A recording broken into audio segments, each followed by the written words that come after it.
अस्सलाम वालेकुम, मैं आपकी होस्ट मुस्कान। आप देख रहे हैं न्यूज़ न्यूज़। कराची से रिपोर्ट कर रहे हैं यासिदी शहीद नसरुल्लाह गडानी के कातिलों की गिरफ्तारी के खिलाफ कराची प्रेस क्लब में अम्मा पठानी की क़यादत में एहतजाजी मुजाहरा किया गया। एहतजाजी मुजाहरे में सियासी, समाजी, कौम परस्त रहनुमाओं, सिविल सोसाइटी के अफराद और अवाम ने शिरकत की। इस मौके पर रुस्तुम अली जमाली, मुश्ताक सरकी, नेमत खोड़ो, सुल्तान रेन समेत साफ़ियों ने शिरकत की, जिनमें सनान कुरैशी, नियाज कलानी, ज़मीर मशहूरी, सोरठ लोहार, खलील शाह, उम्मे रुबाब चांडियो भी और दीगर भी एहतजाज में शामिल थी। कराची प्रेस क्लब के सामने एहतजाज रिकॉर्ड कराने के बाद रैली की शक्ल में ऐवान वज़ीर आला के सामने एहतजाजी मुजाहरा किया गया। सर अफसोस जी ॻाल्हि आहे त सहाफ़ियुनि खे प्रोटेक्ट त कोन था करे सघनि, ज़िंदगियूं त नथा बचाए सघनि, पर जॾहिं उहे शहीद थी वञनि था त उनजे इंसाफ़ लाइ बि असांखे धरणा हणणा पवनि था। हिकिड़े सहाफ़ी सिर्फ़ु हिकिड़े जी ॻाल्हि न आहे, उन खां पहिरियां भला केतिरनि शहीद सहाफ़ियुनि लाइ मूं पाण धरणा आया आहिनि कराची जे अंदरि। माना हिकु त असांजा माण्हू शहीद थी वञनि, ॿियो वरी असां तयारु हुजूं त हाणे धरणो हणणो पवंदो, उन खां सवाइ इंसाफ़ कंदा कोन, त हे सभिनी खां वॾी अफ़सोस जी ॻाल्हि इहा आहे। ॾिसो, हिकिड़ो मुतालबो खणी पहुता आहियूं त शहीद नसरुल्लाह गडानी जे कातिलनि खे फिलफोर गिरफ़्तार कयो वञे। हुकूमत संजीदगी करे सरकार खे नोटिस ॾियणु घुरिजे। पीपी सरकार खे फ़ैसिलो करणो पवंदो त हुनखे पंहिंजो वॾेरो भोतार जागीरदार खपे या सिंध जी आवाम खपे। हिन वक़्तु सिंध जो शऊर बग़ैर सियासी फ़र्क़ जे, बग़ैर कंहिं पॉलिटिकल फ्लैग जे हिते पहुतो आहे। हीउ रेड ज़ोन इलाइक़ो आहे, हिते कंहिंजो अचणु मुमकिन न आहे, पर सिंध जे नौजवान बग़ावत जो ऐलान कंदे हिते पहुचण जो जेको मिसाल क़ाइमु कयो आहे, उहो दुनिया ॾिसे पई त हीअ सेका समूरी दांह आहे। असां आलमी इदारनि खे था ॾियूं, असां रियासत पाकिस्तान खे था ॾियूं, असां उन मुक़तदर हल्कनि खे था ॾियूं। ॾिसो, सिंध जेका आहे मुकमल तौर ते पीपी जे हवाले कई आहे ऐं जागीरदार ॾींहों ॾींहुं क़त्ल कनि पिया। नसरुल्लाह गडानी के कातिलों की गिरफ्तारी के लिए कराची प्रेस क्लब पर किया गया है। इस एहतजाज में उनकी जो वालदा हैं वो इसकी नुमाइंदगी कर रही है और सिंध के मुख्तलिफ तंजीमों के लोग इस वक्त यहाँ पर मौजूद है। अभी कुछ देर के बाद हम CM हाउस की तरफ मार्च कर रहे हैं और वज़ीर आला मुराद अली शाह के घर के बाहर बैठ के एक ही मुतालबा करेंगे कि कातिलों को गिरफ्तार किया जाए।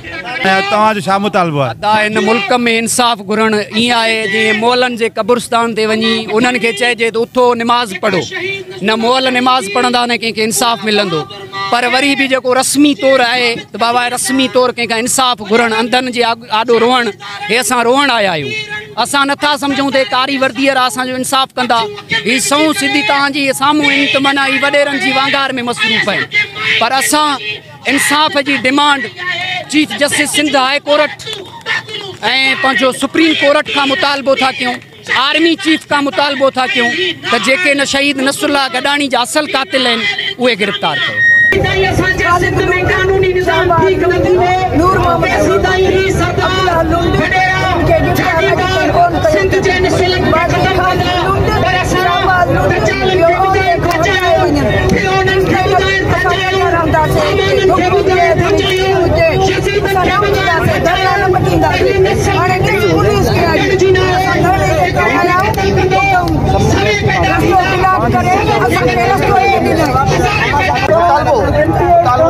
मामूली मुतालबो वॾो मुतालबो कोन्हे। पीपी हुकूमत या वज़ीर आला सिंध परेशान थी वियो। असांजो मुतालबो इहो आहे, कातिल आहिनि, हालत रोड कातिल आहे, उनखे DC कयो वञे।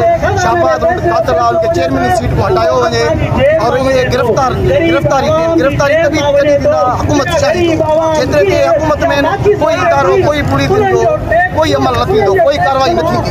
अॼोको एहतजाज सिंध जे सुजागी जो एहतजाज आहे, अॼोको एहतजाज सिंध जे शऊर जो एहतजाज आहे, अॼोको एहतजाज सिंध जे बाज़मीर नौजवान जो एहतजाज आहे, अॼोको एहतजाज सिंध जे बाग़ैरत, बाज़मीर, कलम ऐं कैमरा जी हुरमत के सम्झंदड़ सहाफ़ी जो एहतजाज आहे, अॼोको एहतजाज सिंध जे बाग़ैरत, बाज़मीर, सियासी, समाजी, मज़हबी ऐं कॉम्परस वर्कर जो एहतजाज आहे, अॼोको एहतजाज तब्दीली आहे, अॼोको एहतजाज इनकलाब आहे, अॼोको एहतजाज ज़रदारी माफ़िया उन जे ज़ालिमाना सिस्टम के पैगाम आहे। सिंध जागी चुकी आहे, सिंध जो शऊर जागी चुको आहे ऐं वक़्त जा फ़िरौन यज़ीद ज़रदारी पंहिंजे ज़ुल्म जबर खां बाज़ अची वञ, सिंध में अमन अमान कराए, सिंध पुलिस खे आज़ादु कराए, सिंध में जेका लुट ऐं फुरा उन जी बाज़ार बंदि कर, न त तुंहिंजा कोर्ट ही महल महफ़ूज़ न रहंदा।